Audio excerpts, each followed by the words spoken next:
अस्सलाम वालेकुम स्टूडेंट्स, आज जो हमारा लेक्चर है इसमें हम डिस्कस करेंगे, ठीक है, कि एडवांस एनालिसिस से हमने जो कार्डिनल्स का चैप्टर स्टार्ट किया हुआ है उसी में से हमारे पास तीन प्रॉपर्टीज हैं कि associative law with respect to जो मल्टीप्लिकेशन है कार्डिनल नंबर्स के लिए वो भी होल्ड करता है, एसोसिएटिव कम्यूटेटिव लॉ होल्ड करता है और डिस्ट्रीब्यूटिव लॉ भी क्या करता है, होल्ड करता है। ठीक है, इस चीज को हम प्रूव करेंगे। तो प्रूफ की तरफ चलते हैं। प्रूफ से पहले अगर आप लोगों ने अब तक चैनल को सब्सक्राइब नहीं किया है तो प्लीज सब्सक्राइब कर लीजिए।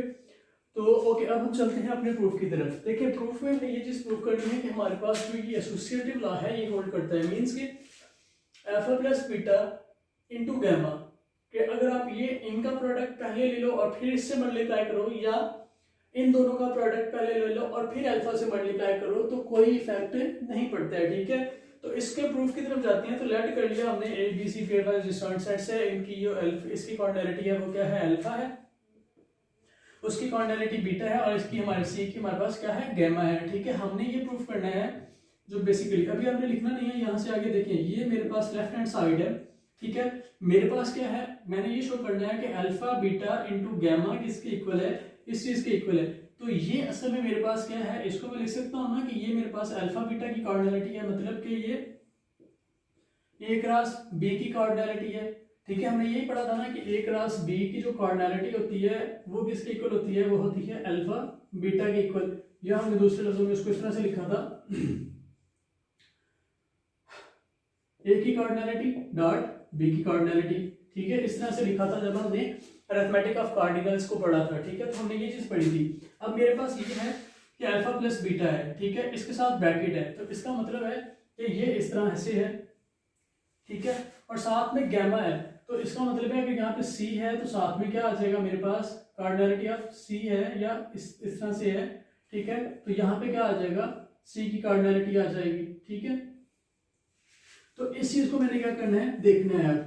तो देखिए, ये मेरे पास अल्फा बीटा आ जाता है और ये साथ में क्या आ जाती है, कार्डिनलिटी ऑफ सी आ जाती है। ठीक है, अब मेरे पास ये चीज आ गई है। मैंने बेसिकली यहाँ से किसकी तरफ जाना है, मैंने इस चीज की तरफ जाना है, मतलब मैंने ये शो करवाना है कि ये जो चीज है ना ये इक्वल है किस चीज के, हाँ ये चीज मेरे पास इक्वल है अल्फा, यानी कि ये मेरे पास इक्वल है कार्डिनलिटी ऑफ सी, सॉरी ये मेरे पास इक्वल है cardinality of A dot B cross C के। ठीक है, ये चीज के इक्वल है,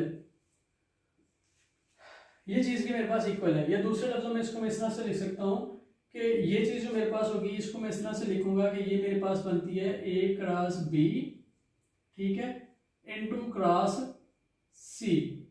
ठीक है, ये इस चीज की कार्डिनलिटी है बाय अरिथमेटिक ऑफ जो है उसके अकॉर्डिंग, और इसको मैं इस तरह से लिखूंगा कि ये मेरे पास इक्वल है A cross B cross C. ठीक है, ये मेरे पास इस चीज की कार्डिनलिटी है बेसिकली, अगर देखा जाए। मैंने ये चीज अब प्रूफ करनी है, यहां से देखें, तो मैंने ये चीज प्रूफ करनी है कि ये आपस में क्या है, इनकी जो कार्डिनलिटी है आपस में क्या है, वो इक्वल है।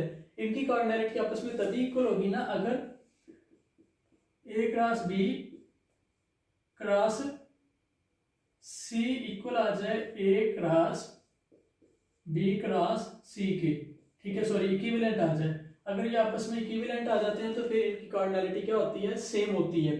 ठीक है, तो अब हम चेक करेंगे कि क्या ये आपस में इक्विवेलेंट आते हैं या नहीं आते हैं। ठीक है, तो अगर इनको हम वैसे लिखें तो जैसे यूनियन में हमने कहा था कि A union B union C जो होता है वो इक्वल होता है A union B union C की। ठीक है, ये तो हमने कह दिया था कि सेट्स में तो ये प्रॉपर्टी होल्ड करती है, लेकिन सेट में ये प्रॉपर्टी होल्ड नहीं करती है कि A cross B cross C equal हो ए क्रॉस बी क्रॉस सी। ठीक है, कि सेट्स के अंदर ये प्रॉपर्टी होल्ड नहीं करती है, कि हमेशा ये वाली प्रॉपर्टी होल्ड नहीं करती। इसलिए हम यहाँ पे डायरेक्टली इसकी जगह पे ये नहीं लिख सकेंगे, इसलिए हम क्या करेंगे, पहले हम प्रूफ करेंगे कि ये दोनों सेट्स आपस में इक्विवेलेंट है और उसके बाद हम क्या करेंगे, इसको आगे कर सकेंगे। ठीक है, तो इसलिए हम क्या करेंगे, पहले ये चीज प्रूव करेंगे कि ये आपस में क्या है, इक्विवेलेंट है। अगर ये आपस में इक्विवेलेंट होंगे तो फिर डायरेक्टली हम क्या कर सकते हैं, आगे इसको सॉल्व कर सकते हैं। तो इसलिए पहले हम ये चीज प्रूव करेंगे कि ये आपस में क्या है, इक्विवेलेंट है। ठीक है, ओके। अब हम क्या करते हैं, लेट ये first we define a mapping. First पहले हमने क्या शो करना है, first we show that A cross B cross C is equivalent to A cross B cross C। ठीक है, कि वो क्या है, इसके इक्विवेलेंट है। तो इसके लिए हम क्या करेंगे, we define a mapping. We define a mapping. हमने क्या कर लिया, एक मैपिंग डिफाइन कर ली, phi A cross B cross C to A cross B cross C। ठीक है, कि हमने यहां से क्या कर लिया, एक मैपिंग को ड्रा कर लिया। ओके, अब ये हमने मैपिंग डिफाइन कर ली। किस तरह से मैपिंग डिफाइन की, सच दैट कि ये मैपिंग हमारी किस तरह की है कि इसमें ये इस तरह के एलिमेंट्स हैं, इसके एलिमेंट्स किस तरह के होंगे, A, B के होंगे। फिर ये क्या आ जाएगा मेरे पास, C आ जाएगा। तो इसके जो एलिमेंट्स हैं बेसिकली वो इस तरह के हैं। ठीक है, ये किसके इक्वल आएगी, फिर ये इक्वल आती है मेरे पास A, B, C के। ठीक है, कि इसके एलिमेंट्स जिस फॉर्म के होंगे हमने उसको उसी फॉर्म में लिखा, और इसके एलिमेंट्स जिस फॉर्म के हैं मैंने उसको उसी फॉर्म में लिखा। ठीक है, कि ये मैंने इस तरह से डिफाइन कर ली। अब क्लियरली हमें नजर आ रहा है, ठीक है, कि ये चीज हमें क्या कर रही है, क्लियरली पता चल रही है कि ये जो मैपिंग है ये क्या है, बाइजेक्टिव है मेरे पास। क्योंकि यहाँ पे एलिमेंट्स की जस्ट तरतीब चेंज हुई है, एलिमेंट्स उतने ही रहेंगे, वैसे ही रहेंगे, जस्ट उनका ऑर्डर क्या होता जाएगा, सिर्फ ये चीज हो रही है। तो इसका मतलब है क्लियरली हमें पता चल रहा है कि ये जो हमारी मैपिंग है ये क्या है, बाइजेक्टिव है। ठीक है,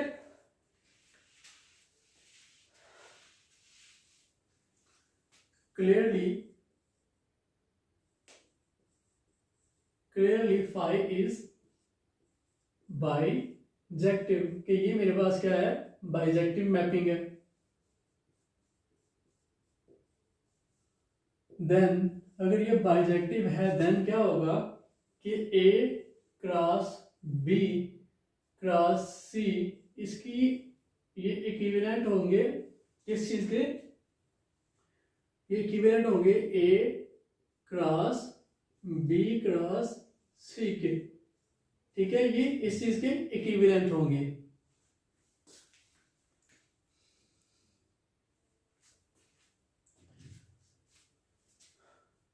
तो अब मैं क्या कर सकता हूं, अगर ये आपस में इक्विवेलेंट है तो फिर मैं लिख सकता हूं कि cardinality of A cross B cross C equal होगी किस चीज के, cardinality of A cross B cross C। ठीक है, ये कैसे लिखा, बाय प्रॉपर्टी ऑफ कार्डिनैलिटी। ठीक है, कि अगर हमारे पास इक्विवेलेंट सेट्स होते हैं तो उनकी कार्डिनैलिटी क्या होती है, इक्वल होती है। ठीक है, भाई प्रॉपर्टी ऑफ कार्डिनैलिटी लिख दी है। अब मेरे पास A क्रॉस B की जो, इसको मैं अब लिख सकता हूं कि ये मेरे पास किसके इक्वल आएगा, A क्रॉस B की कार्डिनैलिटी डॉट C की cardinality. This is equal to,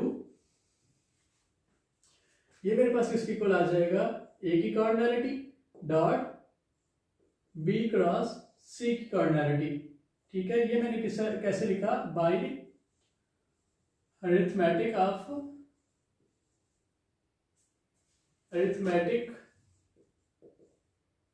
of cardinals for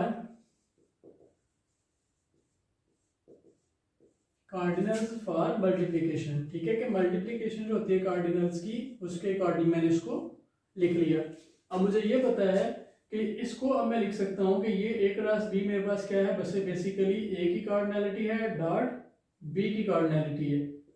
और C cardinality same as it is आ जाएगी, और ये ए कार्डिनलिटी है डॉट, और ये किसके इक्वल आ जाएगा, B cardinality dot C cardinality. ठीक है, ये भी सेम इसी तरीके से ही मैंने इसको ओपन किया है, by cardinality of, by arithmetic of cardinals of multiplication. ठीक है, अब ये चीज मेरे पास, ये मेरे पास क्या बन जाएगा ब्रैकेट के अंदर, अल्फा बीटा, ये मेरे पास गैमा के इक्वल है। ठीक है, ये मेरे पास क्या बन जाएगी, ओके, ये मेरे पास बनती है अल्फा, और ये मेरे पास बन जाएगा बीटा गैमा। ठीक है, तो इसका मतलब है associative law hold with respect to multiplication of cardinals।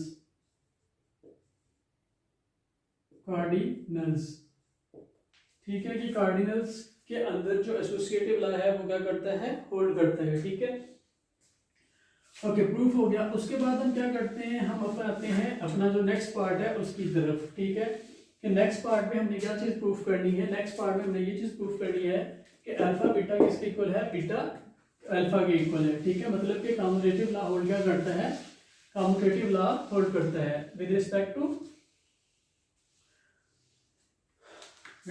To multiplication. ठीक है, अब देखें सेम चीज है इसमें भी, कि हमने ये चीज प्रूफ करनी है कि अल्फा बीटा जो है वो इक्वल है बीटा अल्फा की। ठीक है, ये चीज प्रूफ करनी है। तो कंसीडर करेंगे अगर हम अल्फा बीटा को, तो इसको लिखूंगा मैं कि ये किसके इक्वल है, ए कार्डिनलिटी है डॉट बी कार्डिनलिटी है। ठीक है, इसको मैं लिखूंगा कि ये किसके इक्वल है, ए क्रॉस बी की कार्डिनलिटी है। भाई अरिथमेटिक वाला सीन ही आ जाएगा यहाँ पे। ठीक है, अब मैं इसको डायरेक्टली ये नहीं लिख सकता हूँ कि ये किसके इक्वल है, बी क्रॉस ए के इक्वल है। ठीक है, cardinality of B cross A होगी, क्यों, क्योंकि मुझे ये पता है कि ए क्रॉस बी जो होता है वो कभी भी बी क्रॉस ए के इक्वल नहीं होता है। ठीक है, A cross B B cross A के इक्वल नहीं होता है। हाँ, सच केसेस हैं कि अगर ए और बी आपस में इक्वल हो गया तो फिर ये इक्वल होगा, अदरवाइज ये इक्वल नहीं होता है। ठीक है, तो अगर ये चीज इक्वल नहीं होती है तो फिर मैं डायरेक्टली इसकी जगह ये चीज नहीं लिख सकता हूं। हाँ, अगर मैं कह दूं कि ए क्रॉस बी इक्विवेलेंट होता है बी क्रॉस ए के, ठीक है, अगर ए क्रॉस बी इक्विवेलेंट होता है बी क्रॉस ए के, तो फिर मैं क्या कर सकता हूँ, डायरेक्टली ये सीख सकता हूँ कि ए क्रॉस बी की जो कार्डिनलिटी है वो इक्वल है बी क्रॉस ए की कार्डिनलिटी के। ठीक है, तो फिर मैं डायरेक्टली ये चीज लिख सकता हूँ। ठीक है, कि अगर A cross B B cross A के इक्विवेलेंट है तो फिर ये इक्वल है। अगर ये आपस में ये कार्डिनलिटी है तो इसकी डायरेक्ट ये नहीं लिख सकता हूँ, क्यों, क्योंकि ए क्रॉस बी क्रॉस ए के इक्वल नहीं होता है। ठीक है, इसलिए मैं डायरेक्टली ये चीज नहीं लिख सकता हूँ। तो इसलिए पहले मैं प्रूव करूंगा कि ए क्रॉस बी इक्विवेलेंट है बी क्रॉस ए के, और फिर उसके बाद इस चीज को मैं प्रूव कर दूंगा। तो इसलिए पहले मैं ये चीज प्रूव करूंगा कि ए क्रॉस बी क्या है, बी क्रॉस ए के इक्वल है। Okay, first we prove that, first we prove that A cross B is equivalent to B cross A। ठीक है, ये चीज मैंने प्रूव करनी है। For this we define a mapping, mapping हम क्या करते हैं, एक मैपिंग डिफाइन करते हैं। ठीक है, मैपिंग मैंने डिफाइन कर ली, फाई ए से B, phi A cross B to B cross C, such that मैंने किस तरह की मैपिंग डिफाइन की है, such that A cross B, such that phi of A comma B is equal है B comma A के। ठीक है, मैंने इस तरह से डिफाइन कर लिया अपनी मैपिंग को। तो क्लियरली फिर से यहां से मुझे क्लियरली पता चल रहा है clearly phi is bijective mapping, कि फाई क्या है मेरे पास, बाइजेक्टिव मैपिंग है, ठीक है। देन अगर फाई मेरे पास बाइजेक्टिव मैपिंग है तो फिर क्या होगा, A cross B is equivalent to B cross A, ठीक है। This implies that A cross B की कार्डिनैलिटी जो है वो इक्वल आ जाती है बी क्रॉस ए की कार्डिनैलिटी के, ठीक है। कि ए क्रॉस बी की कार्डिनैलिटी किसकी इक्वल आ गई, बी क्रॉस ए की कार्डिनैलिटी की इक्वल आ गई है। ये मैंने कैसे लिखा है, by property of cardinal numbers, by property of cardinal numbers, ठीक है। ये उसके अकॉर्डिंग मैंने लिख दिया। This implies that cardinality of A cardinality of B is equal to cardinality of B dot cardinality of A. ये कैसे आया, बाय अरिथमेटिक ऑफ कार्डिनल्स, ठीक है। बाय अरिथमेटिक ऑफ कार्डिनल्स मैंने ये लिख लिया। अगर ये चीज आ गई है तो मैं फिर यहाँ पे ये भी लिख सकता हूँ ना कि ये मेरे पास किसके इक्वल है, फॉर मल्टीप्लीकेशन है ये, ठीक है, फॉर मल्टीप्लीकेशन। ओके, ये मेरे पास आ जाएगा अल्फा, ये मेरे पास आ जाएगा बीटा, और ये मेरे पास आ जाएगा बीटा, और ये मेरे पास आ जाएगा अल्फा, ठीक है। और यही चीज मैंने क्या करनी थी, प्रूफ करनी थी कि alpha beta is equal to beta cross alpha beta is equal to beta alpha, और ये चीज मैंने प्रूफ कर दी। तो अब आते हैं हम अपने थर्ड पार्ट की तरफ, जिसमें वो कहता है कि alpha beta plus gamma is equal to alpha plus beta plus alpha plus gamma. इस प्रॉपर्टी का ये मतलब है कि कार्डिनल्स को पहले ऐड कर लो और बाद में मल्टीप्लाई कर दो, या पहले मल्टीप्लाई कर लो और बाद में ऐड कर लो, तो भी इक्वालिटी का करती है, होल्ड करती है, ठीक है। आंसर आपका सेम आता है, ठीक है। अब हम प्रूफ करेंगे अपने थर्ड पार्ट को।